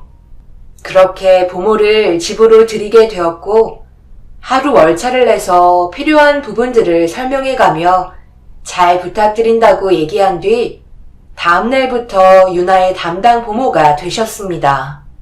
나이대도 저희 엄마와 비슷하셔서 유나가 하루빨리 마음을 열어 예전의 모습을 보여주길 간절히 기다렸어요. 그렇게 하루 이틀 잘 지내는 것 같았고 그게 특이한 점은 발견되지 않았습니다. 별일 없는 거지?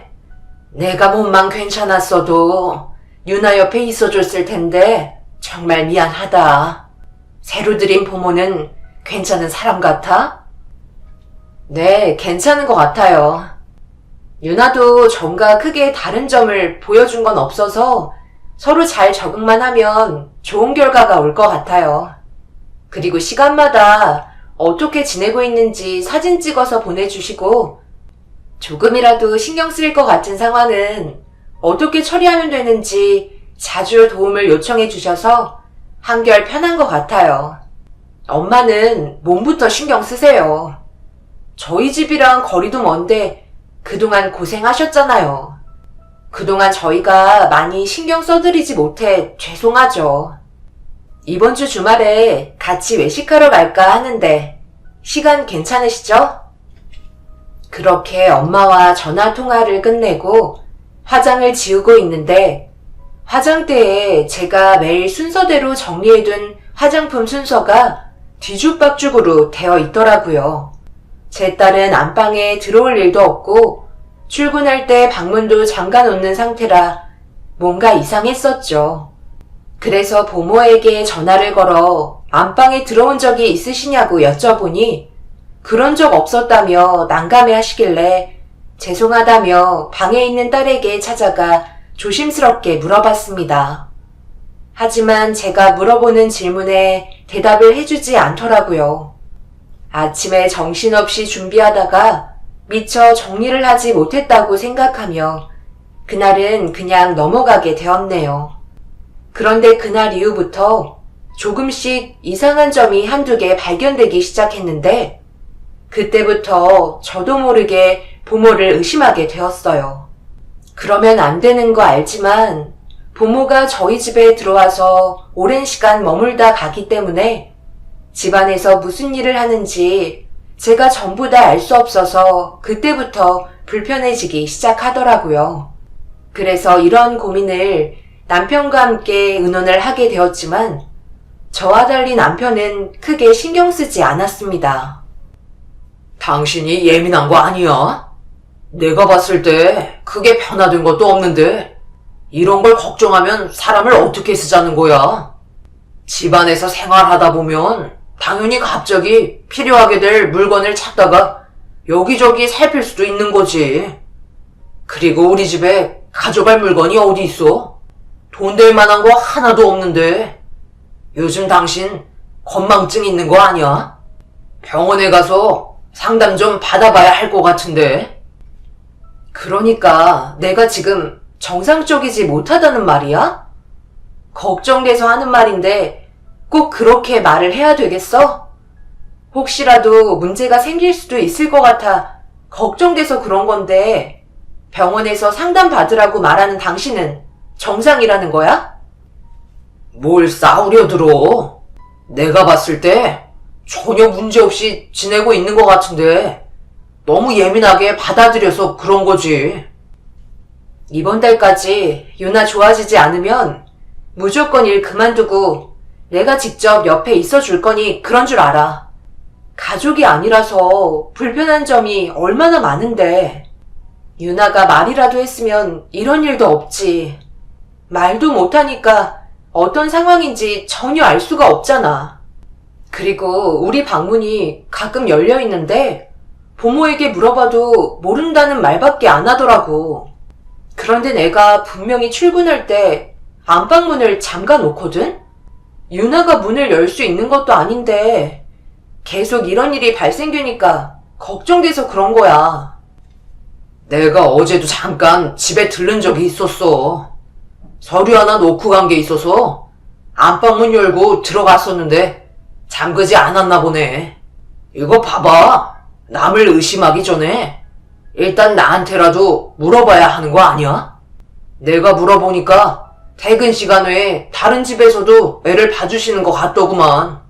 그래서 이런저런 소지품이나 다른 집에 있다가 묻어올 수도 있는 거야. 마음을 편하게 좀 가지면 좋겠는데. 남편은 제가 너무 예민하다고 한숨을 내쉬었어요. 그러고 보니 남편도 집에 자주 왔다 갔다 하는 건 전혀 생각하지 못하고 부모만 의심하고 있었죠. 그렇게 되니 부모한테 괜히 미안해지더라고요. 그래서 저녁 한 끼라도 대접해 드리는 게 좋을 것 같아 퇴근하고 남편과 함께 부모를 모시고 분위기 좋은 식당에서 같이 식사를 하게 되었습니다. 그리고 그동안 제가 여러 가지 문제점들에 대해 추가적으로 말씀드리면서 즐거운 시간을 보내고 있는데 유나가 어디가 계속 불편한지 제 옷깃을 잡아당겼습니다.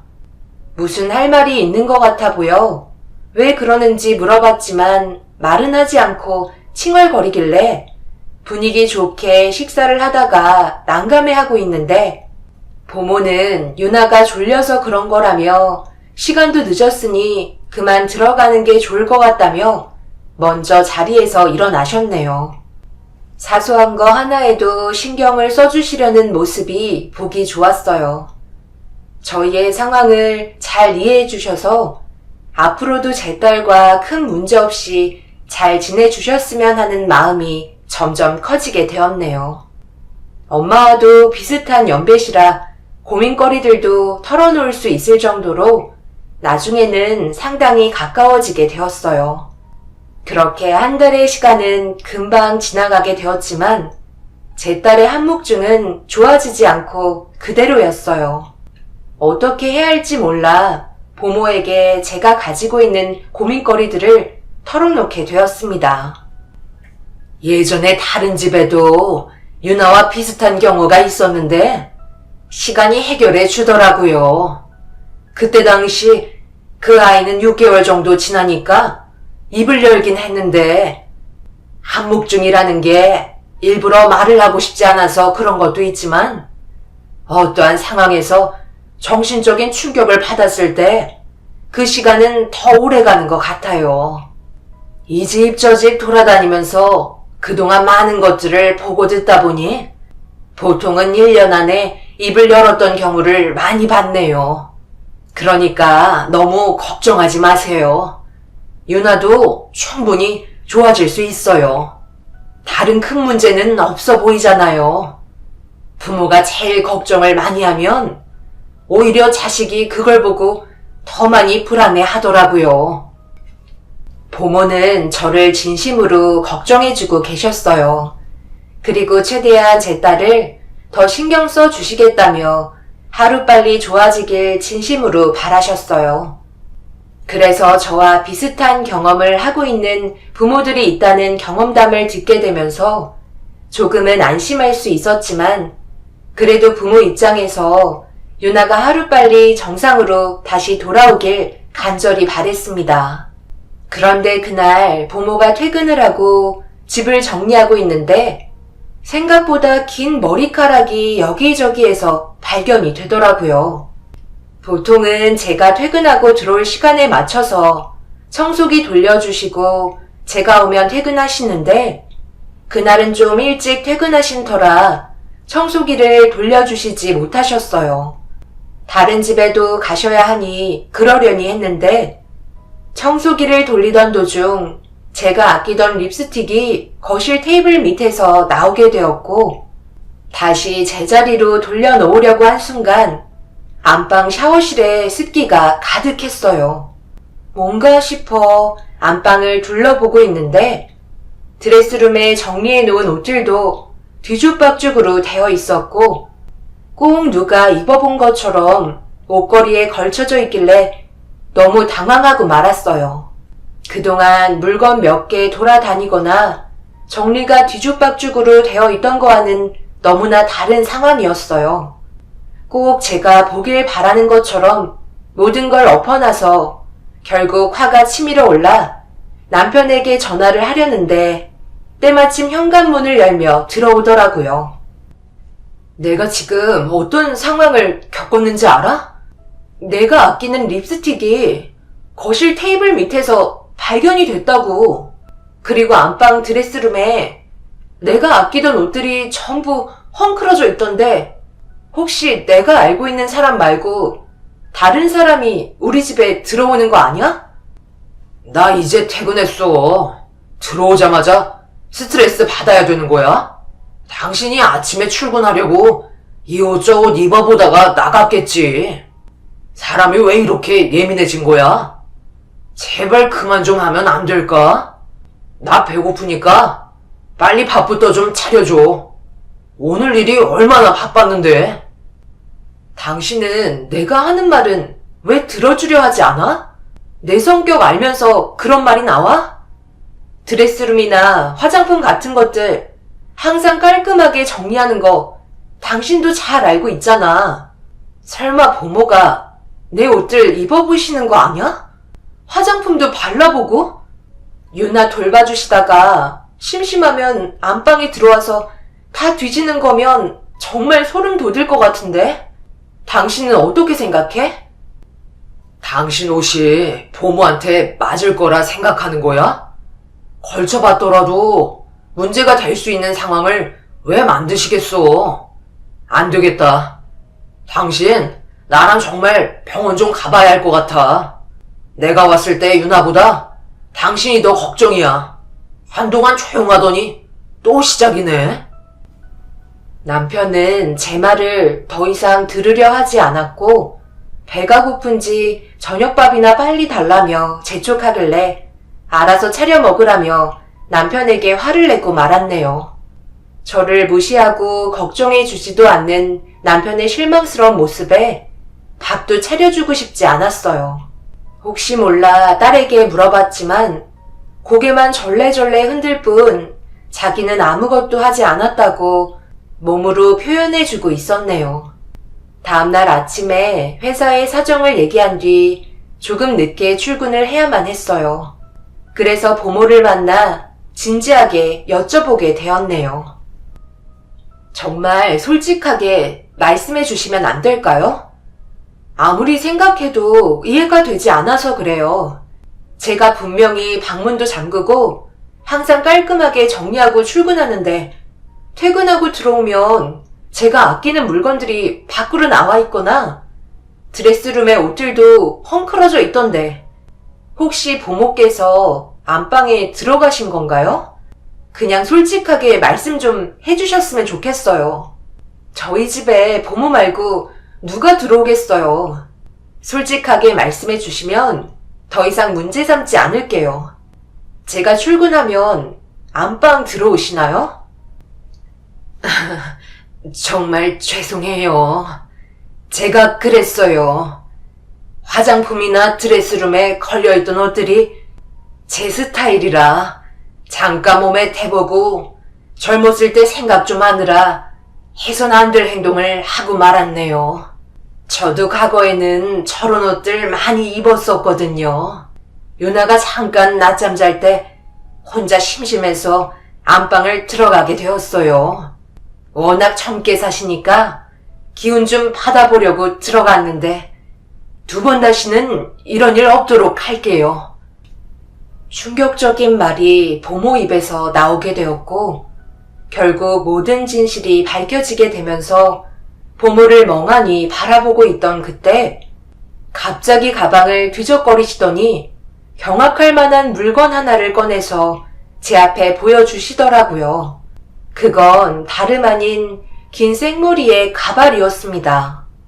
젊었을 때로 돌아가고 싶은 마음 하나 때문에 가발도 착용하고 제 드레스룸 안에 있는 원피스 옷들을 자기 몸에 대보면서 유나가 낮잠 잘 때 개인 시간을 그런 식으로 활용하고 있으셨네요. 가발을 보여주시면서 바닥에 떨어져 있던 머리카락들의 오해도 풀리게 되었고 이렇게까지 하시는 모습이 가발 때문에 안쓰럽게 느껴지기 시작했어요. 오죽했으면 그러셨을까 하는 마음에 더 이상 문제 삼지 않았습니다. 앞으로는 조심해달라며 그렇게 늦은 출근을 하게 됐는데 이런 상황을 어떻게 받아들여야 할지 모르겠더라고요. 저는 남이 제 물건을 만지는 거에 있어서 상당히 예민한 성격이라 앞으로 또 다시 이런 일이 생긴다면 그때는 보모와의 인연은 마무리하는 게 좋을 거라 판단하게 되었습니다. 그날 하루 종일 일도 손에 잡히지 않았고 기분이 별로인 상태에서 남편에게 전화를 걸었어요. 제가 겪게 된 상황을 앞으로 어떻게 처리를 해야 할지 몰라 남편에게 도움을 요청하고 싶었습니다. 잠시 뒤 제 전화를 받은 남편에게 전부 다 설명을 하게 되었죠. 별것도 아닌 것 가지고 그렇게 고민하고 있었던 거야? 너무 불쌍하지 않아?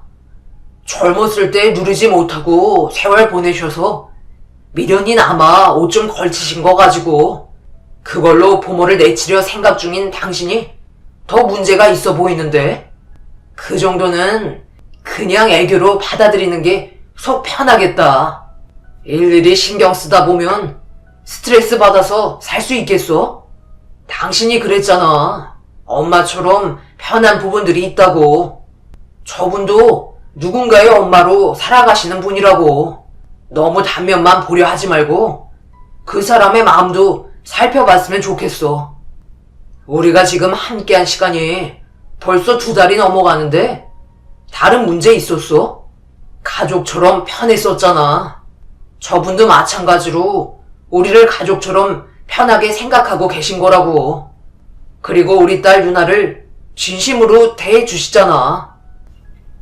남편의 말에 여러 방향으로 많은 생각을 가지게 만들었고, 결국 더 이상 신경 쓰지 않기로 결정하게 되었네요. 그렇게 퇴근 후 부모와 인사를 나눈 뒤 저녁을 준비하고 있는데, 유나가 제 옆으로 다가오더니 갑자기 눈물을 흘리더라고요. 무슨 일인가 싶어 당황한 나머지 방으로 데리고 들어가 눈물을 흘리고 있는 유나를 진정시키며 침착하게 무슨 일인지 물어보게 되었어요. 그리고 그 순간 유나가 손가락으로 가리킨 곳에 이상한 물건을 발견하게 되었고, 그건 다름 아닌 방안을 녹화하고 있던 영상 캠이었어요. 떨리는 손으로 천천히 확인을 했는데 그날 하루 녹화된 파일을 확인할 수 있었고, 그 제품은 밖에서도 실시간으로 관찰할 수 있게 만들어진 제품이었어요. 이 물건이 왜 유나 방에 설치되어 있는지 서둘러 확인하기 위해 저장되어 있는 메모리 카드를 꺼내 컴퓨터와 연결해 파일 안에 있던 영상을 확인한 순간 제가 전혀 알지 못했던 충격적인 광경을 두 눈으로 보게 되었고, 그 영상을 보고 있던 저는 입을 다물지 못했습니다. 예, 유나야. 이제 방 안으로 들어가도록 해라. 곧 있으면 너희 새엄마 들어올 시간이니까 심기 건들면 안 되는 거 알지? 엄마, 저 왔어요. 오늘도 별일 없죠? 빨리 와서 아침 먹으려 했는데 서진이가 하도 칭얼거리는 바람에 수유 좀 하고 왔어요. 그래, 잘했다. 배고프지? 아침상 차려놨으니까 서진이는 엄마 옆에 놔두고 어서 아침 먹거라. 김서방은 언제 온대? 일 하나 처리하고 온다던데요? 그런데 쟤는 방 안에서 뭐하고 있어요? 잘 지켜보고 있죠? 제가 입을 열기 전에 지금 이 복잡한 상황 빨리 정리가 되어야 할 텐데 그이는 왜 아직까지 정리를 안 하고 있는지 모르겠네. 이번 달 안에는 정리한다고 얘기했어요? 오늘 확실한 답을 들어야 되겠어요. 가만히 있으니까 진전이 없어. 잠깐만 저 방에 좀 들어갔다 올게요. 예, 너 지금 무슨 상황인지 대충 알지? 그런데 한마디라도 너희 엄마한테 말하는 순간 내가 뭐라고 그랬지? 너희 아빠 2번 다시 만날 수 없다고 했었지? 너희 아빠 잃고 싶지 않으면 지금처럼 입 꾹 닫고 있어라. 알겠지? 장모님, 저 왔어요. 자기는 왜 또 방에 들어가 있는 거야? 나왔어. 그만 나와. 아유, 우리 아들 서진이 아빠 보고 싶었어요. 뭐야, 왜 이렇게 늦었어? 그냥 혹시라도 입 열까봐 걱정돼서 한마디 하고 왔어. 그런데 당신 왜 아직까지 아무런 소식이 없는 거야? 하루빨리 정리해야 될 거 아니야. 서진이는 점점 크고 있는데 나보고 언제까지 기다리라고? 그래, 그건 김서방이 잘못했네. 더 이상 우리 딸 애타게 만들지 말고 후딱 정리했으면 좋겠는데. 이번 달 안에는 되는 거지? 그렇잖아도 제가 그 사람 성질 좀 긁고 있어요.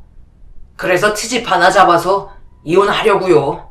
자기야, 거긴 들어가지 말라니까. 내 집 내가 알아서 하겠다는데 뭐 문제라도 있어? 여기 있는 옷들 딱 내 스타일인데 내가 전부 다 가져가도 되는 거지? 채영아, 너 때문에 내가 가발까지 사가지고 와서 말도 안 되는 연기를 했는데 또 들어가겠다고? 둘이 합치기 전에 조심하는 게 좋을 것 같다. 그 여자가 의심하는 것 같더라고. 한번 시작된 의심은 계속되니까 김서방이랑 서둘러서 합치고 싶으면 행동 조심하는 게 좋아. 걸리기라도 하면 우리가 되려 당하는 거라고. 그런데 김서방, 오늘따라 유나가 말을 안 듣네. 밥을 먹지도 않더라고. 9살이나 돼가지고 왜 이렇게 고집이 센 건지. 그 여자 닮아서 성격도 장난 아닌 것 같네. 자네가 좀 들어가봐. 자주 들어가면 안 돼요. 마음 약해지잖아요. 정리하려면 우선적으로 유나랑 감정 정리부터 해야 되는데 자주 들어가면 되겠어요. 말도 안 되는 충격적인 상황들은 그 자리에서 눈물을 쏟게 만들었어요. 제 딸 유나가 남편과 저 사람들 때문에 한묵중이 왔다는 거에 분노가 치밀어 올랐습니다. 저는 곧바로 달려가 유나를 안아주며 진정되지 않던 감정이 터지게 되면서 오열을 하고 말았습니다. 이 사실이 지금 밝혀지면 제가 원하는 방향대로의 복수가 이루어지지 않을 것 같아 지금 제 모습을 남편에게 보여주고 싶지 않아 유나를 데리고 친정의 몸을 숨겼습니다. 남편에게는 저희 엄마가 유나를 보고 싶어 해서 친정에 들렸다가 다음날 아침에 들어갈 거라는 문자 한 통을 남긴 뒤 그렇게 친정으로 향했습니다. 그리고 이 사실을 전부 다 부모님께 알렸어요. 당연히 남편과 그 사람들의 모습이 담긴 영상들을 보여주었죠. 부모님께서는 전혀 예상하지 못한 남편의 행동에 경악을 하셨고 제가 원하는 방향대로 복수를 하고 싶다는 말에 부모님께서 분노를 억누르시며 참고 계셨습니다. 그날 저녁 시부모님께 찾아가 남편의 행동을 전부 다 알렸고 다음날 양가 집안 함께 모여 저희 집에 들어가 현장을 확인해 보려 약속을 잡았습니다. 저는 미리 제 딸과 함께 집으로 들어가 보모에게 유나를 맡긴 뒤 출근하는 척 밖으로 빠져나왔어요. 그리고 얼마의 시간이 흐르자 영상에서 봤던 여자가 저희 집으로 들어갔고 뒤이어 남편이 현관문을 열고 들어갔습니다. 멀리에서 충격적인 광경을 전부 목격하게 된 양가 집안은 더 이상 분노를 억누르지 못한 채 저희 집으로 들이닥쳤고 현장을 검거한 순간 남편과 그 사람들은 당황했는지 아무 말도 하지 못하고 있었어요.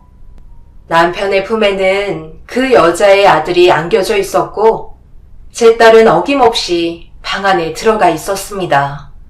그리고 그 여자와 거짓으로 부모 역할을 했던 노인은 자기 집인 것 마냥 자연스럽게 아침을 차려 먹고 있었네요.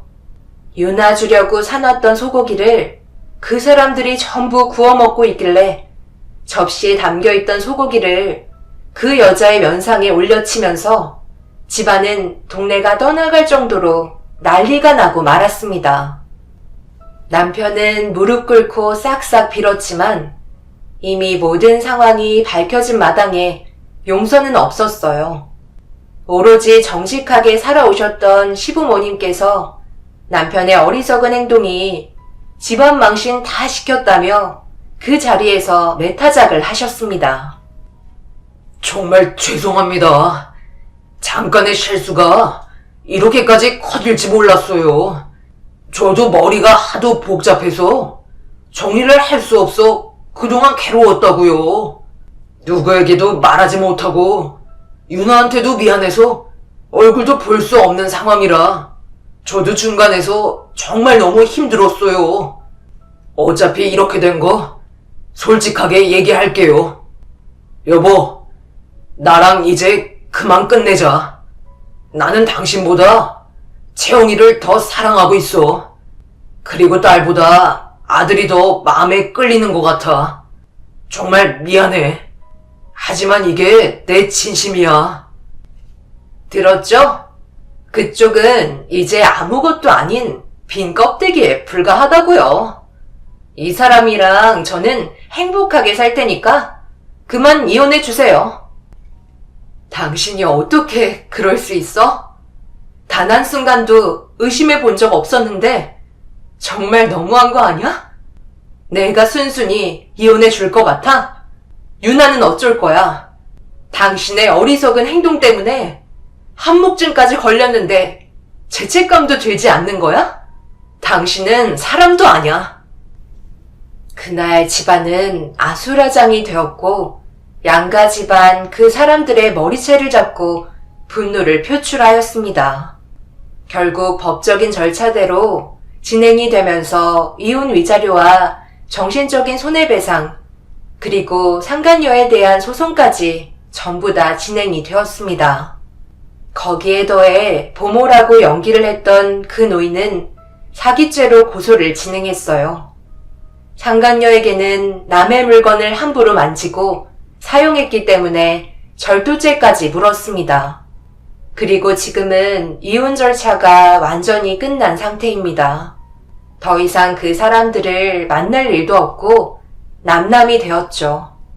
남편은 제 딸의 양육비와 병원 치료비까지 전액 지원을 해줘야 하는 상황이지만 아직까지 제 딸 유나는 입을 열지 못하고 있습니다. 그때의 정신적 충격은 너무나도 컸던 것 같아요. 앞으로 어떻게 살아가야 할지 앞이 막막합니다. 이렇게 당하고만 살기에는 저희가 잃은 게 너무 많네요. 분명 언젠가는 천벌을 받겠지만 그때까지 기다리는 게 너무 힘이 드네요. 여러분들께서 생각하시기에 그 사람들을 그냥 잊고 사는 게 좋을까요? 아니면 또 다른 복수를 꿈꾸고 일을 진행하는 게 좋을까요? 어떤 식으로 제가 살아가야 할지 방향을 잡아주시면 정말 감사하겠습니다. 하루하루가 너무 힘들고 입을 열지 못하고 있는 제 딸 유나가 너무 안쓰럽습니다. 제 사연 들어주신 분들의 현명한 해결책을 기다리겠습니다. 감사합니다.